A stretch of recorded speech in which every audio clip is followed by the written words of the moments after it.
വിശുദ്ധ കുർബാനയും പ്രാർത്ഥനയ്ക്കൊക്കെ വേണ്ടി. അപ്പോൾ എന്നോടിങ്ങനെ പറഞ്ഞപ്പോൾ ഞാൻ പറഞ്ഞു, എൻ്റെ പൊന്ന്, ഞാൻ വരില്ല, എന്നെക്കൊണ്ട് പറ്റില്ല യാത്ര, ഈ പണ്ടൊക്കെ ഈ ഛർദ്ദിക്കണ. പക്ഷെ പിന്നെ അവർ നിർബന്ധിച്ച് ഒടുവിൽ. അപ്പം ഞാൻ ചിന്തിച്ച് ഇതൊരു പക്ഷേ ദൈവത്തിൻ്റെ പദ്ധതിയാകാം. അങ്ങനെ ഞാൻ സമ്മതം മൂട് കാണിച്ചു. അങ്ങനെയാണ് ഈ യാത്രയിൽ ചെന്നത്. അപ്പം നിങ്ങൾ ഞെട്ടിപ്പോകും. ഇതിൻ്റെ ഒരാൾക്ക് 4 ലക്ഷം ഒരാൾക്ക്. അപ്പം നമുക്ക് സാധാരണക്കാർക്കൊന്ന് സ്വപ്നം കാണാൻ പറ്റും. അപ്പം അവിടെയാണ് ഫ്രീ ആയിട്ട് ഈ സ്ഥലങ്ങളിലൂടെ എല്ലാം പോകാനും സന്ദർശിക്കാനും പ്രാർത്ഥിക്കാനും ഒക്കെ സാധിച്ചു. അപ്പോൾ നിങ്ങളെയൊക്കെ എല്ലാം ഓർത്തു. ആദ്യം ജർമ്മനിയിലാണ് ചെന്നിറങ്ങിയത്. അവിടെ ഞങ്ങൾ കണ്ടത്, അപ്പോൾ ഗിരി മാത്രമല്ല, വിത്ത് ടൂറും കൂടി അവിടെ കണ്ട ഈ ബെൻസ് വാഹനം കേട്ടല്ലേ നിങ്ങൾ? മേഴ്സിഡസ്. അതിൻ്റെ പ്രത്യേകത എന്താണ്? ബെൻസിൻ്റെ പ്രത്യേകത എന്താ? അനങ്ങൂല്ലേ?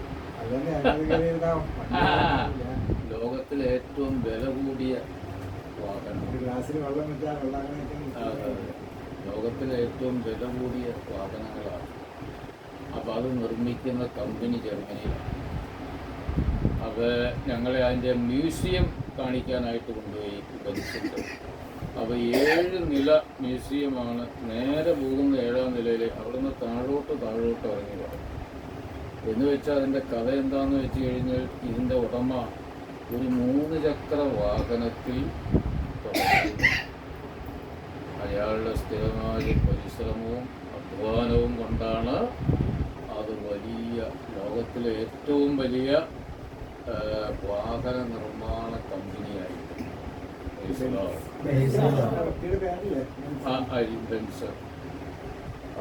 അപ്പോൾ അത് കണ്ടിറങ്ങുമ്പോൾ ആളുകൾക്ക് വരുന്നൊരു ഫീലിങ്, നമ്മളെ അധ്വാനത്തിൻ്റെ വില, സ്ഥിരമായിട്ട് അധ്വാനിച്ചാൽ വിജയിക്കാമെന്നുള്ള ഒരു സന്ദേശമാണ് അത് നൽകുന്നത്.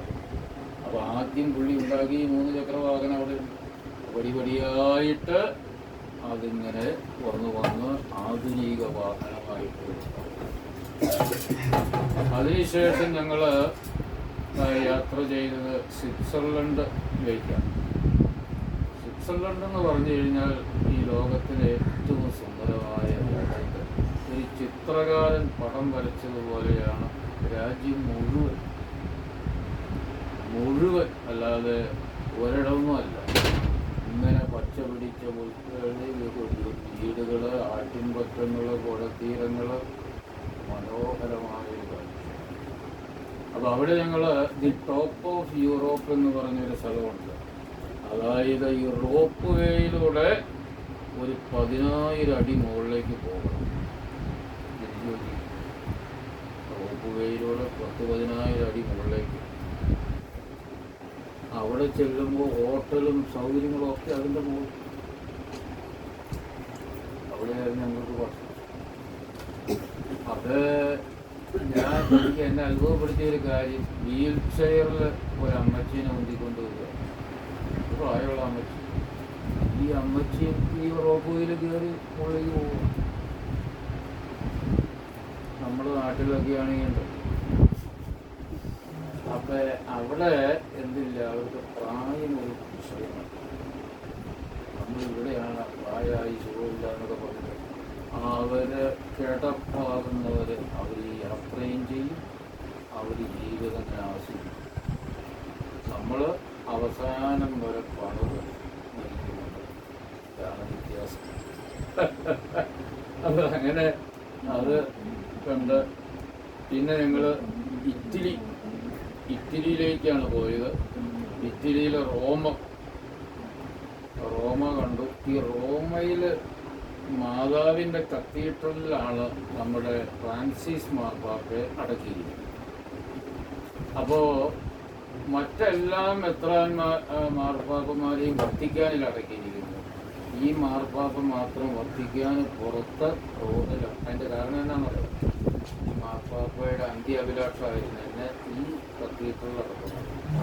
അങ്ങനെ ആ മാർപ്പാപ്പയുടെ കബറിടം കണ്ടു. പിന്നെ ഞങ്ങൾ വത്തിക്കാനിലേക്ക് പോയി.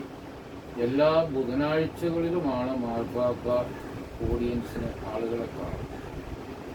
അത് സെയിൻറ്റ് പീറ്റേഴ്സ് സ്ക്വയർ എന്ന് പറഞ്ഞൊരു സ്ക്വയറുണ്ട്. 25,000 പേർക്ക് ഇരിക്കാം കസേരയിൽ. അപ്പോൾ അത് ഈ ബുധനാഴ്ച ഒരു 8 മണിയോടുകൂടി അത് മുഴുവൻ നിറഞ്ഞു. അതുകൊണ്ട് ഞങ്ങൾ രാവിലെ 5 മണിക്കാണ് രാവിലെ കാപ്പിയും കുടിച്ച് ഓടുന്നത്. എന്നിട്ടും ഞങ്ങൾക്ക് ആ പകുതിന് ശേഷം നമുക്ക് സ്ഥലം നോക്കിയ അപ്പോൾ ഇങ്ങനെ വഴികളിട്ടിട്ടുണ്ട്. അപ്പോൾ മാർപ്പാപ്പ 10 മണിയോടുകൂടി ആ വാഹനത്തിൽ ഇങ്ങനെ വഴികളിലൂടെ നമ്മൾ കണ്ട് ആശീർവദിച്ച് കടന്നു പോവുക. അപ്പോൾ ഈ മാർപ്പാപ്പിനോട് വരുമ്പോഴേക്ക് ആളുകൾ എന്ത് ചെയ്തു? ഇരിക്കുന്നവർ എഴുന്നേറ്റു എന്ന് മാത്രമല്ല, ആ കസേരയിൽ കയറി എന്നൊക്കെ പോകുമ്പോൾ ഞാൻ തന്നെ കസേരയിൽ കയറി വള കസേരയിലേക്ക് അതെല്ലാവരും ഇരുന്നെങ്കിൽ മനോഹരമായിട്ട് കാണാം മനുഷ്യൻ്റെ അവസ്ഥ. എങ്കിലും ഇങ്ങനെ മാർപ്പാപ്പ എന്നിട്ട് അപ്പോൾ ഈ കുഞ്ഞുങ്ങളെയൊക്കെ അവരിങ്ങനെ ഒരുക്കി ആൾക്കാർ നിർത്തിയിട്ടുണ്ട്. അപ്പോൾ അതിങ്ങനെ കാണുമ്പോൾ മാർപ്പാപ്പ എടുത്ത് പ്രാർത്ഥിക്കുന്നു, ചിന്തിക്കുന്നു. എന്നിട്ട് അവസാനം മാർപ്പാപ്പ നമുക്ക് സന്ദേശം തരും. അവസാനം പ്രാർത്ഥന തന്ന അങ്ങനെയാണ് വത്തിക്കാനിലെ കത്തോലിക്ക.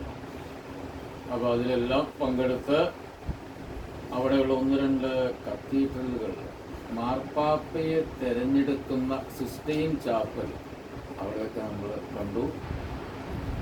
പിന്നെ ഒരു സെയിൻറ്റ് പോൾ കത്തീഡ്രലുണ്ട്. അവിടെയാണ് ആരെ അടക്കിയിരിക്കുന്നത്? പൗലോസ്ലീഹായ അടക്കി. അപ്പോൾ പൗലോസ്ലീഹായ ഇങ്ങനെ അടക്കിയതിൻ്റെ മുകളിലായിട്ട് ഒരു ചില്ല് കൂട്ടിൽ ഒരു 2 അടി നീളമുള്ള ചങ്ങല. പൗലോസ്ലീഹ ഈ കാരാഗ്രഹത്തിൽ കിടന്നപ്പോൾ ബന്ധിച്ച ചങ്ങലയുടെ ഒരു ഭാഗം. സത്യത്തിൽ അത് കണ്ടപ്പോൾ 2 തുള്ളി കണ്ണീര് സ്ലീഹ സഹിച്ച കണ്ടപ്പാടുകൾ. അപ്പോൾ അതെല്ലാം കണ്ട് പിന്നെയാണ് റോമിൽ കൊളോസിയം എന്ന് നിങ്ങൾ കേട്ടിട്ടുണ്ടോ? ലോകാത്ഭുതങ്ങളിൽ ഒന്നാണ് കൊളോസിയം. 80,000 പേർക്ക് അവിടെ കൂടാം. വലിയൊരു കോട്ടം മതിലുകൾ ചുറ്റുന്നത്. അവിടെയാണ് ആദിമ ക്രൈസ്തവരെ, വിശ്വാസികളെ കൊണ്ടുവന്ന് തള്ളിയിട്ട് സിംഹങ്ങളെയും വന്യമൃഗങ്ങളെയും തുറന്നിട്ട് പീഡിപ്പിച്ചുകൊണ്ട് രാജാക്കന്മാരും നീറോ ചക്രവർത്തിമാരും രാജ്ഞിമാരും പരിവാരങ്ങളൊക്കെ ഇങ്ങനെ അതിൻ്റെ വാൽക്കണിയിലിരുന്നത് കണ്ട് ആസ്വദിക്കും. അതുപോലെ ദ്വന്ദ്വയുദ്ധങ്ങൾ കണ്ട് ആരെങ്കിലും ഒരാളും മരിക്കണം. ഇതെല്ലാം കണ്ട് രസിച്ചിരുന്നു റോസി. അപ്പം അതൊക്കെ നമ്മൾ കണ്ടു. പിന്നെ ചെരിഞ്ഞ ഗോപുരം, പീസാ ഗോപുരം കേട്ടിട്ടുണ്ടോ? ചെരിഞ്ഞ ഗോപുരം അതും ഒരു ലോകാത്ഭുതമായിട്ട്. അതായത് ഒരു പള്ളിക്ക് വേണ്ടി അവർ ഈ പള്ളിമണി പണിയാൻ വേണ്ടി ഒരു മേട ഇങ്ങനെ ഉണ്ടാക്കിയതാണ്. അതിങ്ങനെ പൊങ്ങി പോയി കഴിഞ്ഞപ്പോൾ ഇത് ചതുപ്പ് നിലമായി. അപ്പോൾ എന്തു പറ്റി? ഇത് പതുക്കെ ചെരിഞ്ഞ് വന്ന് കുറേ ചെരിഞ്ഞതിന് ശേഷം വീണ്ടും ചെരിയുന്നില്ല. ഇങ്ങനെ നിൽക്കേണ്ട സാധനം ഇത് ഇങ്ങനെയാണ് നിൽക്കണമെന്ന്. ഭയങ്കര പൊക്കം. ഇതെങ്ങനെ നിൽക്കുകയെന്ന് നമ്മൾ വിചാരിച്ചു. അപ്പോൾ കുറേ കഴിഞ്ഞതിന് ശേഷം പിന്നെ ചെരിയുന്നില്ല. അപ്പോൾ പിന്നെ അവരതിൻ്റെയൊക്കെ ബലപ്പെടുത്തി അതങ്ങനെ കാഴ്ച കണ്ടു. അത് കഴിഞ്ഞ് ഞങ്ങൾ ഇറ്റലി കഴിഞ്ഞിട്ടാണ് ഞങ്ങളിങ്ങനെ ക്രൊയേഷ്യ വഴി ബോസ്നിയയിലാണ് എന്ത് മെക്സിക്കോയിൽ. അപ്പോൾ അതിങ്ങനെ കല്ലും കൂട്ടം. അവർ പറഞ്ഞ മലയാറ്റൂർ മല കയറുന്നതിനേക്കാളും ബുദ്ധിമുട്ടാണ്. അത്രയും ദൂരമില്ലെങ്കിലും ബുദ്ധിമുട്ടാണ്. അപ്പോൾ കല്ല് കൂട്ടങ്ങളാണ്. അവിടെയാണ് മാതാവ് ഒരു മലയുടെ മുകളിലാണ് ഈ കുട്ടികൾക്ക് പ്രത്യക്ഷപ്പെട്ടത്. ആ ബോസ്നിയ എന്ന് പറയുന്ന ആ നഗരം നിരീശ്വരവാദവും കമ്മ്യൂണിസവും ഒക്കെ കൊണ്ട് തകർന്ന ഒരു സ്ഥലമാണ്. അപ്പോൾ ഉള്ള ക്രിസ്ത്യാനികളെ പോലും നശിപ്പിക്കത്തക്ക രീതിയിലുള്ള സംഗതികൾ നടന്നുകൊണ്ടിരിക്കുമ്പോഴാണ് മാതാവ് അവിടെ സന്ദർശിക്കുന്നത്. അതുകൊണ്ട് എന്ത് സംഭവിച്ചു എന്ന് വെച്ച് കഴിഞ്ഞാൽ അവിടുത്തെ കമ്മ്യൂണിസവും നിരീശ്വരവാദവും തകർന്നു. അവിടെ വലിയ വിശ്വാസം. അപ്പൊ നമ്മൾ അവിടെ ചെല്ലുമ്പോൾ ഈ ആളുകൾ ഈ ടൗണിക്കട പോലും ജവന്മാർ ചെയ്യുന്നത് അത്ര വിശ്വാസമാണ്. അവിടുത്തെ മൃത്യുകോരി മാതാവ് മാർപ്പാപ്പയൊക്കെ പോയി വളരെ പ്രസിദ്ധമായ അതിൻ്റെ അടിയിൽ ഒരു പള്ളിയുണ്ട്. ആ പള്ളി അതാണ്. ആ പള്ളിയോട് ചേർന്ന് ഈ മാതാവിൻ്റെ തിരുസ്വരൂപം. അപ്പോൾ നമുക്ക് പ്രാർത്ഥിക്കാവുന്നതാണ് അമ്മയുടെ വലിയ മാധ്യസ്ഥത്തിൽ. അപ്പോൾ അത് കഴിഞ്ഞ് ഞങ്ങൾ പോകുന്നത് ബോസ്നിയ ഒക്കെ കഴിഞ്ഞ്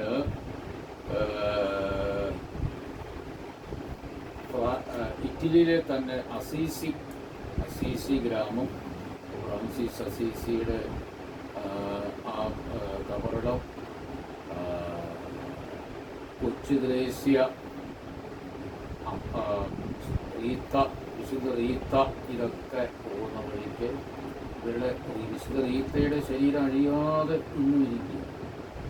റീത്തയെക്കുറിച്ച് നിങ്ങൾക്കറിയാവോ? അറിയാവുന്ന കാര്യം എന്താ? വിവാഹം കഴിച്ച്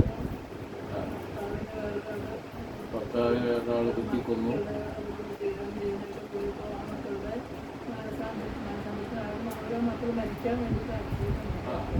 മരിക്കാൻ വേണ്ടിയല്ല, ഭർത്താവ് ഈ വലിയ പാപം ചെയ്യുന്നതിനേക്കാൾ ഭേദം അവൻ എടുത്തോളാൻ പറഞ്ഞ് ഈ 2 മക്കളും 2 വർഷത്തിനുള്ളിൽ മരിച്ചു.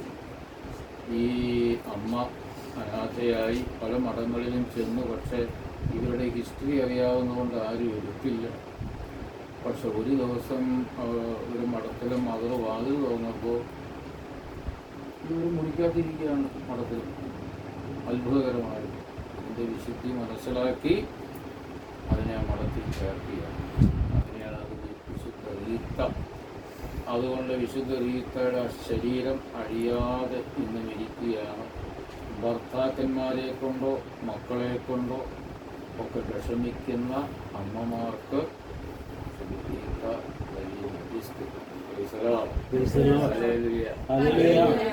അപ്പൊ അങ്ങനെ കണ്ട് ഞങ്ങള് ഈ അസീസിയുടെ ഈ പള്ളിയിലാണ് നമ്മുടെ ഏറ്റവും പുതിയ വിശുദ്ധനെ അടക്കിയിരിക്കുന്നത്. ഏറ്റവും ചെറുപ്പക്കാരൻ കാർലോ വിശുദ്ധനാക്കി. കാർലോയുടെ ആഗ്രഹമായിരുന്നു എന്നെ അസീസിയിൽ. അപ്പോൾ അത് കാർലോയുടെ ശരീരവും ജീവിച്ചിരിക്കുന്നതിനേക്കാൾ സുന്ദരനായിട്ടാണ് 15-16 വയസ്സുള്ള പയ്യൻ. അപ്പോൾ പ്രിയമുള്ളവരെ, ഈ ആധുനിക ലോകത്തിലും ഏത് പ്രായക്കാർക്കും ഏതവസ്ഥയിലുള്ളവർക്കും എന്താകാം, വിശുദ്ധരാകാന്ന് പറയുന്നത്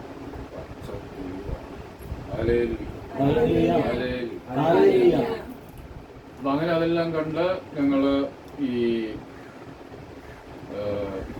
ആർസ് ഫ്രാൻസിലേക്ക് നീങ്ങുന്നു. ഫ്രാൻസിലാണ് ആർസ് നമ്മുടെ വൈദികരുടെ മധ്യസ്ഥനായ ജോൺ മരിയ വിയാരിയുടെ. അപ്പം അവിടെ ചെന്ന് 12-14 മണിക്കൂറുകൾ ഒരു ദിവസം ഇരുന്ന ഇരിപ്പിൽ കുമ്പസാരിപ്പിക്കുന്ന ആ കുമ്പസാരത്തെ എന്ന് വെച്ചാൽ കിലോമീറ്ററുകൾ ആൾ ക്യൂ ആയിരുന്നു ഈ അച്ഛൻ്റെ അടുത്ത് നിന്ന് കുമ്പസാരിക്കും. അത് വെറും ആളുകൾ മാത്രമല്ല, മെത്രാന്മാരും രാജാക്കന്മാരും ഇല്ല ഒരു ഭാവം കഴിക്കുമ്പോൾ. കാരണം എന്താ, ചെന്ന് നിന്നാൽ മതി, എല്ലാം വെളിപ്പെടുത്തി. അപ്പോൾ അദ്ദേഹം കിടന്ന ഒരു കുരിശുമുറി, ആ പാത്രങ്ങൾ ഇതൊക്കെ കാണാനും പ്രാർത്ഥിക്കാനൊക്കെ ആയിട്ട് സാധിച്ചു. അത് കഴിഞ്ഞ് ഫ്രാൻസില് ലൂർദ്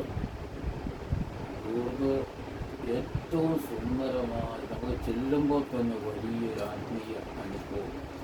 മാതാവ് പ്രത്യക്ഷപ്പെട്ട ആ പാറയും അതുപോലെ തന്നെ അവർ നിലനിർത്തി അവിടെ നമുക്ക് വിശുദ്ധ കുർബാന അർപ്പിക്കാൻ സാധിക്കും. അവിടുത്തെ അത്ഭുത ഉറവയിൽ വെള്ളം എടുക്കാനൊക്കെ പറ്റി. രാത്രി 8:30-ക്കാണ് ഈ തീ പ്രദർശനം അവിടെ. ഇവിടെ ആയിരക്കണക്കിന് ആളുകളാണ്, 10,000-കണക്കിന് അവിടെയൊക്കെ നിൽക്കുമ്പോഴാണ്, അതുപോലെ വത്തിക്കാനിലൊക്കെ നിൽക്കുമ്പോഴാണ് ഈ സഭയുടെ ശക്തി, ഈ സഭയിൽ ഒരു മകനായി ജനിച്ചതിലുള്ള അഭിമാനം. ഹല്ലേലൂയ. നമ്മൾ പറയും യൂറോപ്പിലൊക്കെ എല്ലാം തകർന്നു പോകും. എന്തുമാത്രം ആൾക്കാരാണ് പ്രാർത്ഥിക്കുന്നത്. ഒരു കുടുംബക്കാരുണ്ടല്ലോ, അത് നമ്മൾ ഈ പറയുന്നത്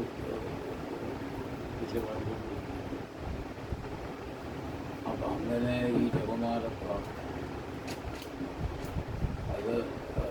അതെല്ലാം പ്രാർത്ഥിച്ച് ഞങ്ങൾ സ്പെയിനിലാണ് എന്തുള്ളത്, ആവില എന്ന് പറഞ്ഞത്. അവിടെയാണ് എൻ്റെ അമ്മ ത്രേസ്യയുടെ. അപ്പം അമ്മ ത്രേസ്യ ഒരു കാലത്ത് സഭ തകർന്നു കിടന്നപ്പോൾ ധരിച്ച വലിയൊരു വിശുദ്ധിയാണ്. അമ്മ ത്രേസ്യയാണ് പറഞ്ഞത്, ഈശോയോടുള്ള സ്നേഹത്തെ പ്രതി വേണമെങ്കിൽ ഞാൻ നരകത്തിലും ഈശോയോടുള്ള സ്നേഹത്തിൽ അത്രമാത്രം തീഷ്ണതയാണ്. അപ്പം അമ്മ ത്രേസ്യയുടെ അഴുകാത്ത വിരൽ അവിടെയുണ്ട്. അപ്പം അങ്ങനെ അവിടെയെല്ലാം പ്രവർത്തിച്ച് ഞങ്ങൾ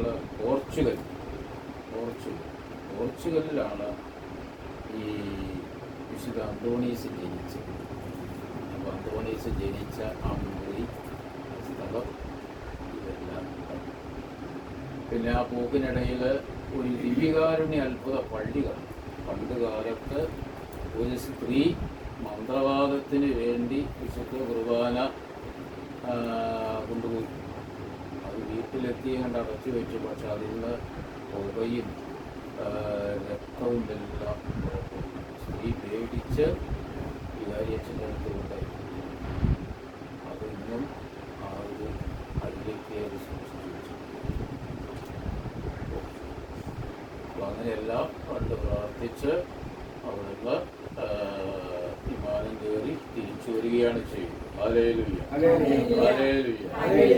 അപ്പം ഇതിനിടയിൽ ഒരു അത്ഭുതം എനിക്ക് വ്യക്തിപരമായിട്ട് നടന്നു എന്ന് വെച്ച് കഴിഞ്ഞാൽ, അപ്പം നമ്മൾ ഇവിടുത്തെ പൈസ അവിടെ പറ്റില്ല.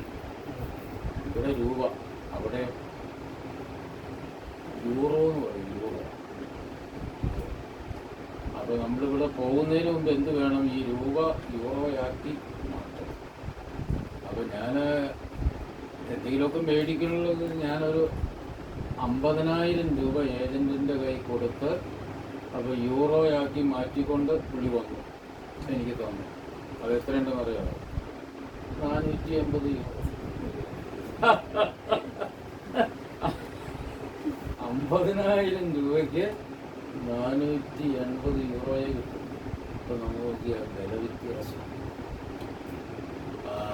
അപ്പോൾ ഒരു യൂറോയ്ക്ക് 105 രൂപയ്ക്ക് മുകളിൽ വരുവാണ്. അല്ല, ഒരു യൂറോയ്ക്ക് 105 രൂപ.